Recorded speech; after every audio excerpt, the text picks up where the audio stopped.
Assalamualaikum warahmatullahi wabarakatuh. Perkenalkan, nama aku Dede. Dan aku Olive. Nah, kali ini aku akan bahas mengenai analisis SWOT dari Renstra Pemuda dan Olahraga. Nah, sebelum itu aku bakal ngasih gambaran secara umum dari Renstra ini. Bisa kita lihat di sini pembangunan nasional olahraga. Kok kertasnya kosong? Iya. Pembangunan olahraga merupakan salah satu pilar untuk memelihara kesehatan dan kebugaran tubuh yang dapat mendukung produktivitas sumber daya manusia. Undang-Undang Nomor 11 Tahun 2022 tentang keolahragaan mengamanatkan bahwa untuk kualitas hidup dan kesejahteraan manusia, pembangunan nasional di bidang keolahragaan dilaksanakan secara terencana, sistematis, terpadu, berjenjang, dan berkelanjutan, serta berorientasi pada prestasi dan peningkatan kesejahteraan hidup pelaku olahraga. Kementerian Pemuda dan Olahraga Republik Indonesia adalah lembaga pemerintah yang bertanggung jawab atas urusan pemuda dan olahraga di Indonesia. Kemenpora dipimpin oleh Menteri Pemuda dan Olahraga yang saat ini dijabat oleh Dito Aryo sejak 21 Oktober 2024.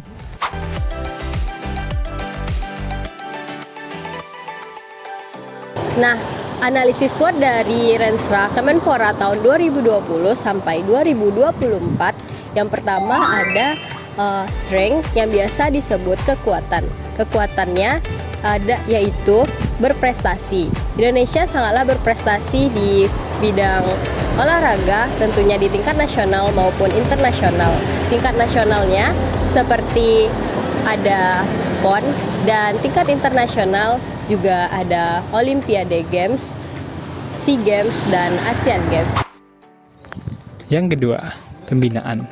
Nah, pembinaan prestasi olahraga di Indonesia sendiri seperti pengembangan atlet talenta muda, disabilitas junior, dan pemberian penghargaan oleh pemerintah pada atlet-atlet yang berprestasi.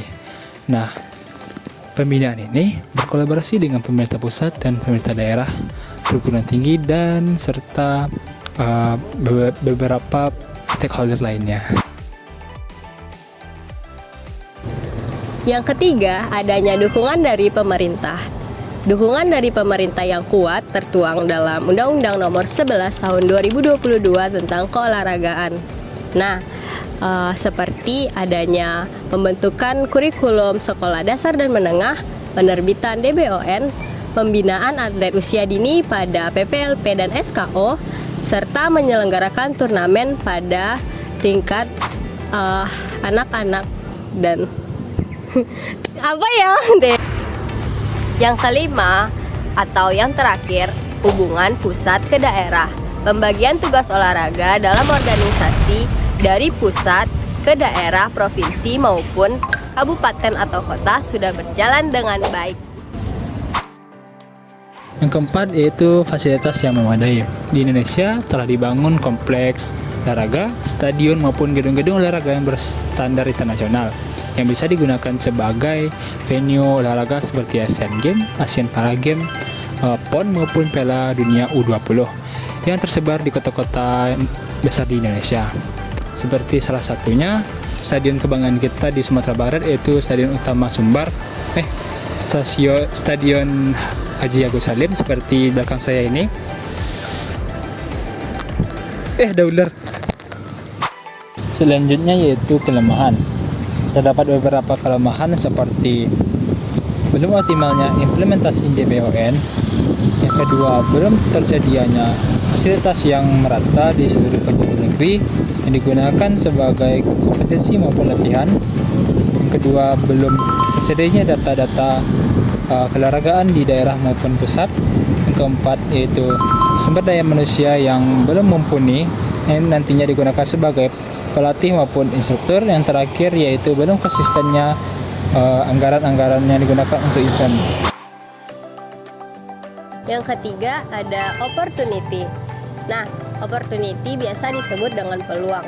Yang pertama, peningkatan prestasi, dukungan pemerintah dan pembinaan yang baik mengharapkan olahraga Indonesia mampu bersaing di tingkat nasional maupun internasional. Seperti yang saat sekarang ini adalah strategi Timnas Belanda melawan Timnas Indonesia di Piala Dunia tahun 2026. Peluang yang kedua yaitu sarana entertain. Jika negara kita memiliki fasilitas yang memadai, kemajuan teknologi maupun peningkatan prestasi, hal ini dapat menjadi pemicu agar kita bisa menjadi tuan rumah suatu pergelaran akbar berupa event-event internasional yang nantinya hal ini dapat bermanfaat untuk peningkatan devisa negara. Dan yang keempat, threat yang biasa disebut dengan ancaman. Yang pertama ada alokasi anggaran. Nah, dalam banyaknya acara-acara atau event-event di sini adalah peluang dari pelaksanaan KKN di mana nanti ada pihak yang tidak bertanggung jawab dalam menyelenggarakan anggaran. Nah, yang kedua itu ada ancaman berupa isu kesehatan global, di mana dengan pengadaan event internasional maka mengumpulkan banyak orang dari berbagai belahan dunia. Mereka nantinya akan membawa virus-virus yang berbahaya bagi kesehatan, seperti yang pernah terjadi, yaitu penyebaran COVID-19 dari Cina. Nah, setelah menganalisis SWOT dari Kementerian Pemuda dan Olahraga, nah sekarang kita mau bahas tentang visi. Tapi apa ya visinya? Dede, itu apa sih? Ini aku lagi baca visi Kementerian Pemuda dan Olahraga 2020 sampai 2024. Di sini sih katanya Kementerian Pemuda dan Olahraga yang akuntabel, profesional, berintegritas dan kreatif dalam membentuk pemuda yang berkualitas, masyarakat yang berbudaya dan berprestasi olahraga untuk mewujudkan Indonesia maju yang berdaulat, mandiri, dan berkepribadian berdasarkan gotong royong. Itu. Dalam melaksanakan agenda kegiatan pembangunan nasional, maka misi dari Kementerian Pemuda dan Olahraga yang pertama yaitu mengembangkan kebijakan pembangunan kepemudaan yang adaptif, menyeluruh, berkelanjutan, serta meningkatkan kualitas dan peran aktif pemuda dalam pembangunan. Yang kedua, mendorong peningkatan permasalahan dan pembudayaan olahraga yang komprehensif kepada seluruh lapisan masyarakat dan didukung dengan penggunaan industri olahraga serta meningkatkan pembinaan dan pengembangan keolahragaan yang dilaksanakan secara berjenjang, sistematis, dan berkesinambungan. Yang ketiga, meningkatkan tata kelola dan kapasitas kelembagaan yang akuntabel, efektif, dan efisien. Itulah misi dari Kemenpora 2020 sampai 2024. Untuk mencapai visi dan misi tadi, Kemenpora mempunyai tujuan seperti mewujudkan penyelenggaraan pelayanan kepemudaan yang adaptif, kolaboratif, dan berkelanjutan, serta berkualitas dan berkontribusi dalam pembangunan dan kemajuan bangsa. Kedua, mewujudkan masyarakat berbudaya berolahraga, sehat, bugar, berkarakter unggul, dan industri olahraga yang maju, serta mewujudkan prestasi dan daya saing olahraga di tingkat dunia. Yang ketiga, yaitu mewujudkan tata kelola kelembagaan pemerintahan yang bersih dan bermutu. Oke teman-teman, selanjutnya ada sasaran strategis dari Kementerian Pemuda dan Olahraga tahun 2020 sampai 2024. By the way, ada 2 jenis program nih. Yuk kita tanya ke Dede apa aja itu programnya. Nah, yang pertama itu ada program teknis. Nah, program teknis ini mencerminkan dari perencanaan, penyusunan, pelaksanaan, serta pengendalian kebijakan Kemenpora. Nah, yang kedua itu ada program generik. Oh, jadi program yang pertama itu ada perencanaannya. Oke. Jadi kalau yang kedua program genetik. Generik. Program generik. Nah, apa itu program generik? Nah, program generik sendiri adalah berupa kayak pelayanan internal untuk mendukung program teknis dari Kemenpora tadi. Gitu. Oke, makasih ya Dede. Oke teman-teman, selanjutnya kami akan membahas tentang penilaian berdasarkan pengalaman dari mahasiswa. Dan saya akan membahas tentang penilaian berdasarkan pengalaman positif. Yang pertama, pelatihan dan program kepemudaan.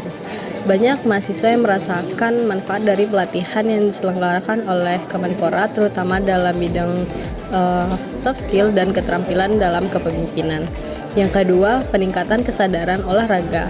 Mahasiswa yang aktif dalam program kegiatan olahraga merasa adanya perubahan dalam pola hidup yang sehat dan fisik yang lebih baik.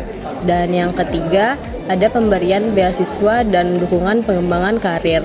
Beberapa mahasiswa merasakan manfaat dari program beasiswa dan peluang untuk mengikuti kegiatan yang meningkatkan wawasan dan keterampilan di bidang olahraga dan pemuda.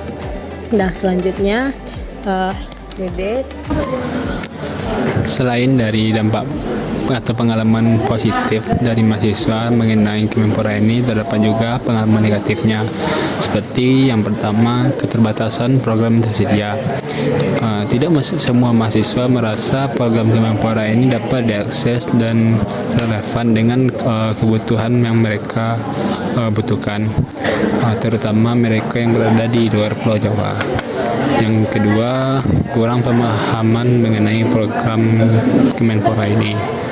Banyak mahasiswa yang tidak tahu tentang keberadaan program atau bantuan dari Kemenpora karena beberapa informasi yang kurang sampai ke telinga dari mahasiswa ini. Yang terakhir yaitu masalah dalam proses administrasinya. Banyak mahasiswa yang mengeluhkan proses administrasi yang rumit dan tidak jelas dalam program Kemenpora ini, yang akan menyulitkan mereka untuk mendapatkan bantuan dari program ini atau ikut serta dalam program-program yang dilaksanakan oleh Kemenpora. Baiklah teman-teman, setelah memberikan tanggapan tadi, maka kita sudah berada di akhir video. Dan terima kasih teman-teman dan Bapak dosen yang sudah menonton. See you next video YouTube kami. Jangan lupa like, comment, dan subscribe. Dadah. Dah.